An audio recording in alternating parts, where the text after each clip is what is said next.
Morning to all of you. I hope आप सब अच्छे होंगे। अभी तक आपने जितना भी कर लिया फ़िज़िक्स में गुड, बट जिसने अभी तक स्टार्ट नहीं किया है प्लीज़ मैं यूनिट 0 से दोबारा से स्टार्ट करवा रही हूँ। अपना मोटिव बनाइए और अब से ही शुरू कर दीजिए चाहे।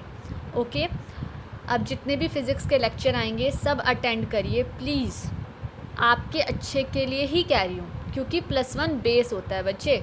अगर +1 में आप ढीले पड़ गए ना, या आपको गलत डायरेक्शन मिल गई तो फिर दिक्कत हो जाएगी बाद में, ठीक है ना।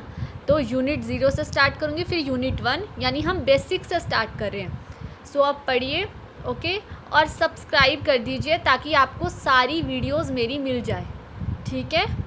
सो जो बच्चे हम ये कह रहे हैं हम अपने आप पढ़ेंगे, यानी ठीक है, आप अपने आप पढ़ के भी देख लीजिए, फिर मुझे मत कहना कि मैम हमें ये चीज़ समझ नहीं। मैं एक एक आपका कंसेप्ट क्लियर करूँगी, okay.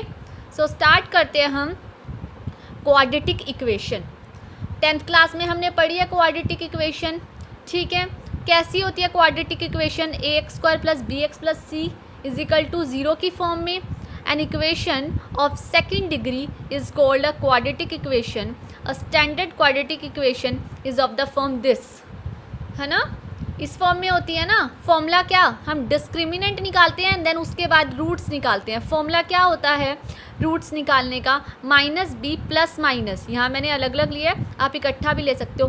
Alpha = -b + b² - 4ac। ये b² - 4ac क्या है? डी, डिस्क्रिमिनेंट अपॉन में 2a। इसी तरीके से बीटा, है ना, 2 वैल्यूज़ निकल जाएंगी, 2 रूट्स निकल जाएंगे हमारे। इन अदर एग्जाम्पल आपको एग्जाम्पल भी दे सकते हो, ठीक है। ये क्वाड्रेटिक इक्वेशन हो गई, ठीक है, क्योंकि इसमें मैथमेटिक्स का यूज़ होगा ना बच्चे। फिज़िक्स विदाउट मैथमेटिक्स तो कुछ भी नहीं है, ओके। तो जो थोड़ा सा इंट्रोडक्शन है ना वो मैं आज आपको दे रही हूँ मैथमेटिक्स का, ठीक है। उसके बाद है some basic formula a + b का होल स्क्वायर, पता है आपको, a² + b² + 2ab, a - b का whole square, a + b² + c का होल स्क्वायर, a + b का whole cube, a³ + b³ + 3ab × a + b। आप कहोगे मैम ये तो हमें आता है। बच्चे जब हम न्यूमेरिकल्स निकालने लगते हैं ना तो आप वो बेसिक चीज़ें भी भूल जाते हो, इसलिए ये फॉर्मूलेज अपनी नोटबुक में प्लीज़ नोट डाउन कर लीजिएगा और अच्छे से रिमेंबर, ओके। नेक्स्ट है बाइनोमियल थ्योरम। बच्चे ये ना आपके लिए न्यू है टॉपिक, बाइनोमियल थ्योरम। ये मैथ्स का 4th चैप्टर है बाइनोमियल थ्योरम, शायद आपका नहीं हुआ, ठीक है। तो आप देख लीजिए इस बाइनोमियल थ्योरम को हम कैसे सोल्व करते हैं। देखिए, according to this theorem when n is a positive integer and x and a are any real number, then x की जब आपकी बाइनोमियल थ्योरम इस फॉर्म में हो x + a⁴n, तो आप क्या फॉर्मूला लगाएंगे? NC0। ये NC0 क्या है? This is combination into x⁴n, ठीक है, प्लस NC1 एक इंक्रीज होती जा रही है, यहाँ 0 था या 1, x⁴n - 1, x⁴1 कम होती जा रही है इंटू a। यहाँ पर a कितना है? a⁴0 1, यानी तभी मैंने यहाँ पर a⁴0 नहीं लिखा क्योंकि वो तो 1 ही बन जाएगा ना, a⁴1, यानी यहाँ पर x की पावर तो कम होती जा रही है और a की पावर क्या होती जा रही है? इंक्रीज। देखिए ये फॉर्मूला कब लगता है? जैसे आप कहते हो मैम a + b का होल क्यूब का फॉर्मूला है, स्क्वायर का फॉर्मूला है, ठीक है, लेकिन अगर उसके बाद 5, 6, 7, 8 आ जाए तो हम क्या यूज़ करते हैं ऐसी सिचुएशन में? Binomial theorem, okay. फिर प्लस NC2, यहाँ NC1 था, NC2, ये NC2 क्या है? ये बच्चे कॉम्बिनेशन है, कंबाइंड करें हम टर्म्स को, इंटू x⁴ यहाँ n - 1 n - 2 इंटू a², ठीक है, प्लस NC अप टू सोन NCR x⁴n - r into a⁴n, ठीक है, a⁴n sorry, plus NCn x⁴n - n। अब देखो यहाँ पर x की पावर क्या हो गई? 0। यहाँ पर क्या थी? x⁴n, और यहाँ पर a की पावर कितनी हो गई? n। यहाँ पर a की पावर कितनी थी? 0, ठीक है ना बच्चे। मतलब x की पावर तो धीरे धीरे क्या होती जा रही है? कम, और a की पावर क्या होती जा रही है? धीरे धीरे इंक्रीज। ये फॉर्मूला है बाइनोमियल थ्योरम को सोल्व करने का, ठीक है।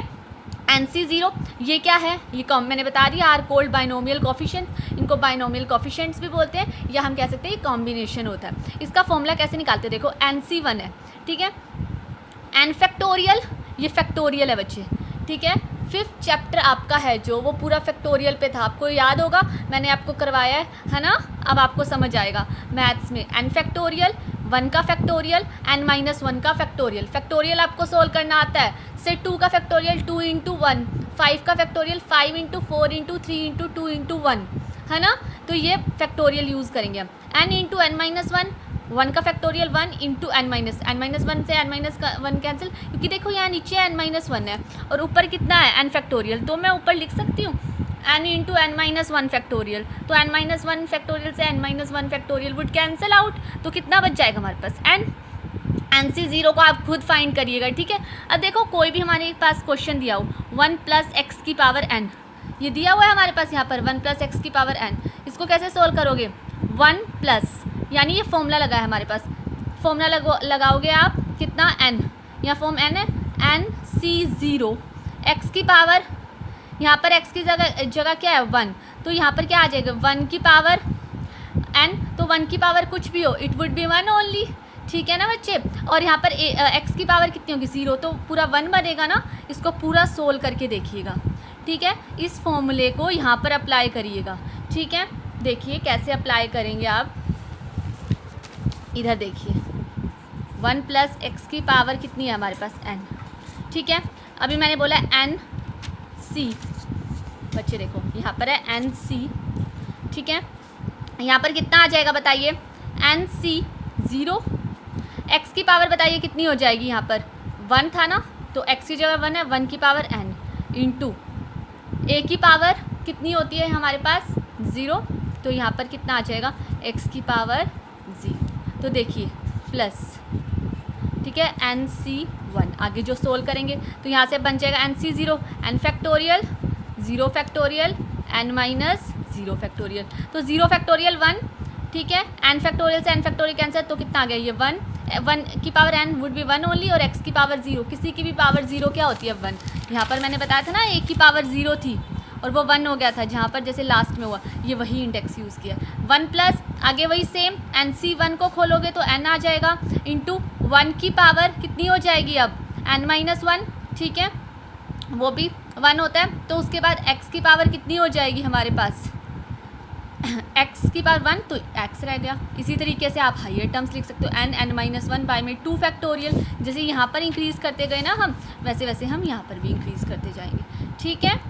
बिल्कुल सेम वही है, ये मैंने फैक्टोरियल खोल दिया है, यहाँ पर फैक्टोरियल खुला नहीं हुआ था, मतलब ये NC0 खुला नहीं हुआ था, यहाँ पर खोल के लिखा है। ये आप कहोगे ना मैम ये फैक्टोरियल कैसे आ गया, यहाँ फॉर्मूले में तो नहीं है बच्चे, NC0 कम्बिनेशन को खोल दिया ना मैंने, यहाँ पर कम्बिनेशन का फॉर्मूला बताया ना आपको फैक्टोरियल में, तो ये फैक्टोरियल है। NC2 है n factorial 2 factorial n-2 factorial, ठीक है। तो ये फॉर्मूलेज लगाए हैं, जैसे यहाँ पर 2 का फैक्टोरियल है, ये करके देखिएगा आपको समझ आ जाएगा, ठीक है। नेक्स्ट है if we neglect the higher terms, अगर मैं ये सारी हायर टर्म्स है जो यहाँ पर निगलेक्ट कर दूँ तो कितना रह जाएगा, देखो 1 + x की power n, it would be 1 + nx। अभी आपने यहाँ सोल्व किया, सोल्व करके देख लीजिएगा हायर पावर। अब यहाँ पर 1 - x की पावर n होता तो कितना आ जाता है 1 - nx, 1 + x की पावर -n, तो 1 - nx। ये आप सारे फाइंड करके देखिएगा, आपसे हो जाएंगे, ठीक है।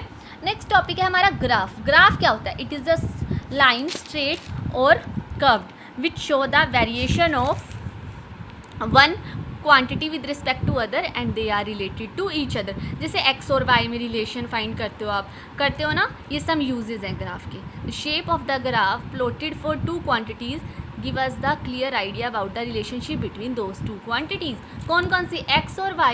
y क्या होता है, डिपेंडेंट और independent. y is always dependent किस पे, x पे, यानी x क्या हो गया इंडिपेंडेंट वेरिएबल और y क्या हो गया डिपेंडेंट वेरिएबल। अब 2 पॉइंट है, second, a graph plotted between two quantities help us in identifying the accuracy in the experimental data. कि ये कहता है कि जैसे आप कोई चीज़ करते हो बच्चे, आप उसका ग्राफ का ड्रॉ करते हो ना, आपको जैसे कोई हमने ग्राफ के लिए मैथ्स में हमने क्वेश्चन किए थे, ठीक है, आप उसको ग्राफ पे ड्रॉ करते हो तो वो कितना एक्यूरेट आया, ठीक है। आप कोई भी जैसे आजकल हम पॉपुलेशन निकालते हैं या कोई भी कर्व ड्रॉ करते हैं, कोरोना के लिए भी आपने क्या किया, एक कर्व न्यूज़पेपर में आप देखते होगे एक कर्व ड्रॉ करते हैं, तो उससे हम लोग कोई भी एक्सपेरिमेंटल डाटा को कैसे एक्यूरेट कर सकते हैं वो हम कर्व पे दिखा सकते हैं, ड्रॉ करते हैं ना ग्राफ्स, ठीक है। जैसे चार्ट सा बनाते हैं, एक from this we can find the mean value from a large number of observations. मतलब आप बहुत सारी मीन वैल्यूज़ भी निकाल सकते हो। आपने ओम्स लॉ पढ़ा है, उसमें आपने देखा होगा है ना, मीन वैल्यू निकाली हुई थी वोल्टेज एंड करंट में, सेम वही। तो देख लीजिए मैथ्स का बहुत यूज़ है फिजिक्स में, ठीक है। Some graph for various equation. अब देखिए सम ग्राफ है y is equal to M X. आपको पता ही है ये सिंपल है, m क्या है यहाँ पर, स्लोप दिखा रहा है, स्ट्रेट लाइन ग्राफ बनेगा, ठीक है। मैथ्स में हमने equation of straight line y is equal to M X plus C क्या होता है यहाँ पर, सम कॉन्स्टेंट, ये ओ बी कॉन्स्टेंट को दिखा रहा है। ये थीटा क्या है, जो ये जो स्लोप बना है हमारे पास, ये x के साथ कितना एंगल बना रहा है, ठीक है, दैट इज़ टेंजेंट, मतलब y अपॉन में x, ठीक है, परपेंडिकुलर अपॉन में base, that is slope of the graph, ठीक है। इसका ग्राफ ये सम कांस्टेंट आ गया ना, स्ट्रेट लाइन, ठीक है। हमेशा याद रखिए इक्वेशन ऑफ स्ट्रेट लाइन का ग्राफ कैसे बनता है, इस तरीके से, ठीक है। इक्वेशन क्या होती है स्ट्रेट लाइन की, y is equal to M X plus C.